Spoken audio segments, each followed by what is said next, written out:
Meus irmãos, a paz.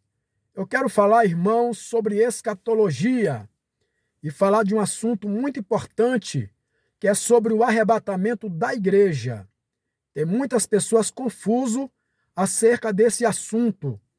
Mas antes de comentar, eu quero que você se inscreva no meu canal. Eu sempre estarei mandando os meus vídeos falando sobre assuntos escatológicos. Então se inscreva no meu canal e compartilhe, ok? Tem muitas pessoas que acreditam que Jesus irá em duas fases.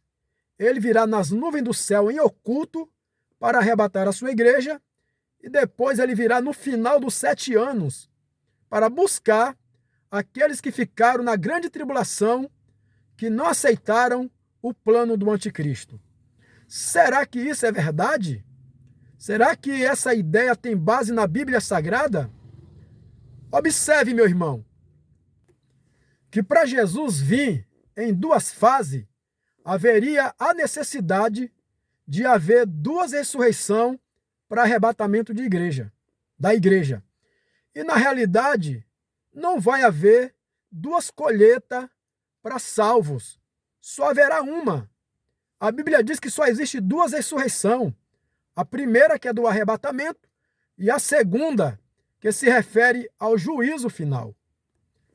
Isso está muito claro em 1 Coríntios 15, versículo 26, que diz: assim como todos morrem em Adão, todos serão vivificados em Cristo, mas cada um por sua ordem. A Bíblia diz assim: Cristo as primícias, depois os que são de Cristo em sua vinda, que se refere à primeira ressurreição. Aí a Bíblia diz que depois virá o fim, quando tiver entregado o reino ao Pai, que se refere à segunda ressurreição. E observe, meu irmão, minha irmã, que a primeira ressurreição vai se dar depois da chegada do anticristo e depois da marca da besta.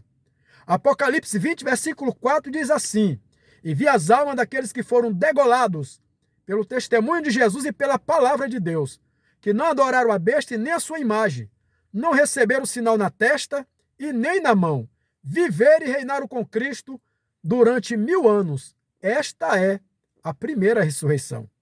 Então, meu irmão, a primeira ressurreição será depois da aflição que a igreja vai passar. Está claro aí no livro do Apocalipse?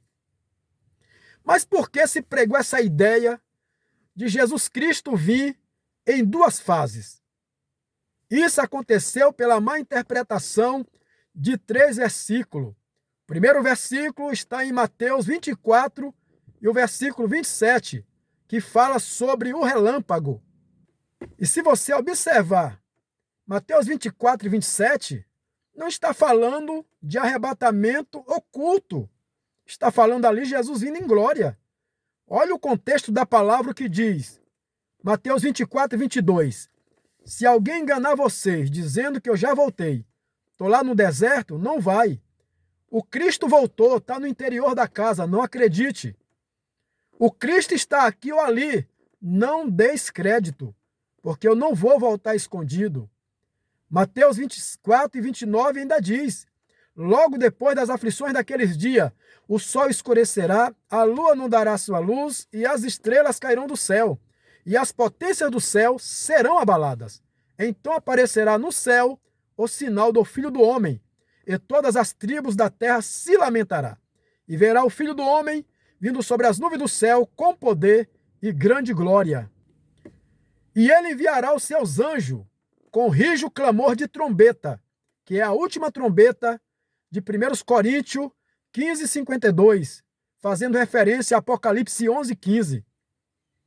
E ele enviará os seus anjos com rijo clamor de trombeta, os quais ajuntarão seus escolhidos desde os 4 ventos, de uma a outra extremidade do céu. Então, meu irmão, aí está o arrebatamento da igreja. E Jesus virá em glória, e todo olho verá. Apocalipse 1:7 está escrito: eis que vem com as nuvens, e todo olho verá, até os mesmos que os traspassaram, e todas as tribos da terra se lamentará sobre ele. Amém. Então, o primeiro versículo é esse, Mateus 24 e 27. O segundo versículo é Lucas 17:34, que diz: naquela noite, 2 estarão numa cama. Observe que essa referência não se refere à cama de dormir, mas se refere à sepultura. Naquela noite, 2 estarão na sepultura, quem morreu com Cristo e quem morreu sem Cristo. Olha o que é que Jesus disse acerca de Lázaro. Lázaro, nosso amigo, dorme, mas vamos lá despertar ele do sono? O discípulo disse: mestre, mas se Lázaro dorme, ele estará salvo. Jesus disse: vocês não estão entendendo a minha linguagem. Lázaro está morto na sepultura. Observe no livro de 1 Tessalonicenses, capítulo 4, e o versículo 13. Não quero, irmãos, que sejais ignorantes acerca dos que já dormem. Então, quando a Bíblia fala naquela noite 2 estarão numa cama, 2 grupos na sepultura. Quem morreu com Cristo e quem morreu sem Cristo. Um será tomado e o outro será deixado. 2 estarão no campo. Mateus 13:36 diz que o campo é o mundo. 2 estarão vivos no dia do arrebatamento. Ímpio e crente. Um será tomado e o outro será deixado. A Bíblia diz que 2 estarão juntas, moendo numa moinha, se referindo à igreja. Pois na igreja tem 2 grupos, 5 loucas e 5 prudentes.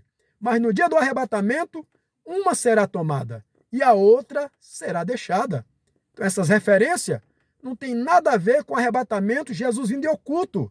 Ele virá em glória, todo olho verá. 1 Coríntios 15:52 diz que a transformação do corpo será num piscar de olhos. Observe que 1 Coríntios 15:52 está falando acerca da transformação do corpo e não do momento da subida. É por isso que Paulo diz que a transformação será num piscar de olhos. Quando Jesus vier em glória, a Bíblia diz que ele vai enviar os seus anjos para fazer a colheita da igreja. Mateus 13:36 diz que quem vai fazer a colheita da igreja são os anjos de Deus. E para os anjos tocar no crente no dia do arrebatamento, o nosso corpo vai haver uma transformação. E essa transformação vai ser num piscar de olhos, no dia que Jesus vier em glória para arrebatar a sua igreja.